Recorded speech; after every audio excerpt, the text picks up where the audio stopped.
Bienvenue à toi qui passe par là. J'espère que tout va bien de ton côté et que tu passes d'agréables moments.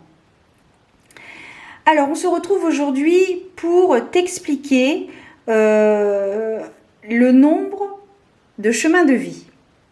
Nous avons tous un nombre de chemins de vie. C'est un nombre qui nous permet d'approfondir notre mission de vie, de voir un petit peu ce sur quoi nous devons travailler lors de cette incarnation. Pour cela fait quelques années que je m'intéresse à la numérologie et pour te partager brièvement chaque nombre de chemins de vie, donc à savoir le 1, 2, 3, 4, 5, 6, 7, 8, 9, mais également les maîtres nombres qui ont une vibration assez particulière et pas forcément facile à gérer chaque jour, à savoir les maîtres nombres 11, 22, 33 et 44. Pour découvrir votre nombre de chemins de vie, votre nombre de naissance, il vous suffit d'additionner votre date de naissance. Si par exemple vous êtes né le 5 avril 1948, eh bien vous additionnez le 0 plus 5 plus 0 plus 4 plus 1 plus 9 plus 4 plus 8. Nous arrivons à un total de 31. Et il faut toujours avoir un résultat compris entre 1 et 9. Ou alors, si cela se termine par 11, 22, 33 et 44, tu l'auras compris, ne les additionnez pas puisque ce sont des maîtres nombres. Donc ici, avec cet exemple, nous arrivons sur un total de 31. Et si on additionne 3 et 1, cela donne 4. Donc la personne qui est née le 5 avril 1944 aura pour nombre de chemins de vie le nombre 4, le chiffre 4. Voilà, je vous laisse maintenant découvrir chacun des nombres. N'hésitez pas à me dire en commentaire quel est le vôtre et j'ose espérer que cela puisse éclairer votre lanterne sur vos questionnements peut-être par rapport à votre situation, par rapport à votre vie, etc. Je vous souhaite une bonne écoute et je vous donne rendez-vous très bientôt pour de nouvelles aventures divinatoires. Petite précision, quand même, j'ai oublié de le dire avant de partir. Je vais te lire donc des extraits de ce livre, Mon chemin d'âme sur terre avec la numérologie, d'Alexandra Gabriel, qui est numérologue et médium. C'est un livre que j'ai acheté il y a quelques mois. Et il n'y a pas très longtemps parce que justement ça fait quelques mois qu'il est sorti, donc je pense que j'avais dû l'acheter dès sa sortie. Je l'avais pas précommandé, mais j'avais dû l'acheter proche de sa sortie. Voilà, aux éditions Exergue. Donc ce sont des extraits qui proviennent de ce livre.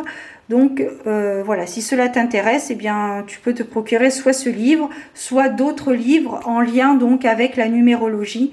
Je trouve que c'est un thème très intéressant et très intéressant à explorer pour soi et pour autrui, puisque comme tu le sais, je te propose maintenant une prestation en lien direct avec donc la numérologie, puisque j'ai acquis certains savoirs par rapport à mes lectures sur ces livres et également des échanges. Voilà.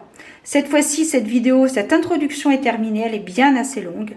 Je vous souhaite de très belles choses. Prenez soin de vous, gardez la foi, priez et je vous donne rendez-vous très bientôt pour de nouvelles aventures divinatoires. À très bientôt les amis. Au revoir. Le 4. Vibration générale. Travail, performance, ténacité. Le 4 est de loin le chemin le plus sécurisant et balisé, car il entend que l'âme redescend en comprenant pleinement la limite imposée par l'incarnation. J'ai pour habitude de dire qu'il faut une sacrée dose de courage et de confiance en soi pour revenir travailler le 4. Car ce sont des individus qui accepteront de s'éloigner au départ de leur parcours d'une forme de spiritualité quelque temps pour incarner la matière. Et c'est bien là qu'ils nous surprendront en révélant une incarnation hautement spirituelle bien plus tard. Ils jouent le jeu de l'expérience humaine en prenant le cartésianisme, mais je soulignerai qu'il faut une sacrée dose de foi pour accepter de s'éloigner autant de cette conscience du divin pour mieux y revenir. Celui qui s'engage avec le 4 revient pour travailler le culte de l'effort, de la persévérance. Il bâtit son empire doucement, mais sûrement. Chez lui, tout sera minutieusement étudié et programmé comme sur du papier à musique. Il misera avant tout sur la sécurité et la protection pour lui-même et pour les siens. Il aspire avant tout à la sérénité. Celui qui revient travailler le 4 a pour objectif de s'investir sur des projets porteurs sur le long terme. Une forme de routine peut lui convenir. Il sait qu'il n'obtient rien facilement. Tout se concrétise dans le temps et au prix d'un engagement sans faille. Mais sa structure intérieure et extérieure est destinée à être solide et pérenne. Afin de s'épanouir et de se sentir à l'aise et à la hauteur de son mandat d'âme, il aura besoin de stabilité et surtout sera soucieux de toujours voir venir ses lendemains. Ainsi, il pourra ressentir une certaine appréhension à faire confiance à son prochain, à déléguer, car sa pudeur l'amène bien souvent à ériger des barrières sans qu'il s'en aperçoive. Fiable, honnête et sérieux, le 4 inspire confiance et on sait qu'on peut lui demander conseil pour des questions pragmatiques et de bon sens. Son côté pragmatique l'amènera à aller à l'essentiel et être soucieux des protocoles de convention. Méthodique, il est un excellent administrateur, mais pourra parfois être un peu obtus sur certains sujets. Avec le 4, il est important d'aller à l'essentiel et de ne pas se perdre dans des méandres.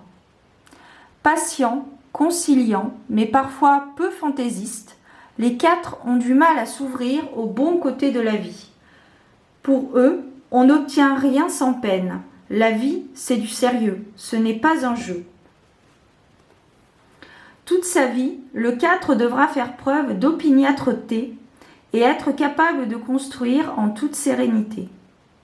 Plus que jamais, il est celui qui doit résister à la goutte d'eau qui fait déborder le vase. Il est celui pour qui à chaque jour suffit sa peine.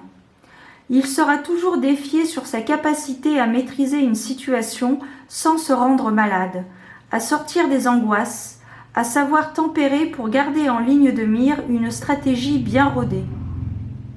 Il devra préserver et insuffler la stabilité dans toute la structure de sa vie et apprendre à tirer la sonnette d'alarme avant de se laisser submerger. Il sera aussi amené à comprendre la dimension spirituelle de son incarnation, même si cela est sur le tard. Il lui sera également demandé de s'ouvrir aux autres, de ne pas miser que sur le travail et de ne surtout pas fermer la porte à l'amour en cas de peine affective.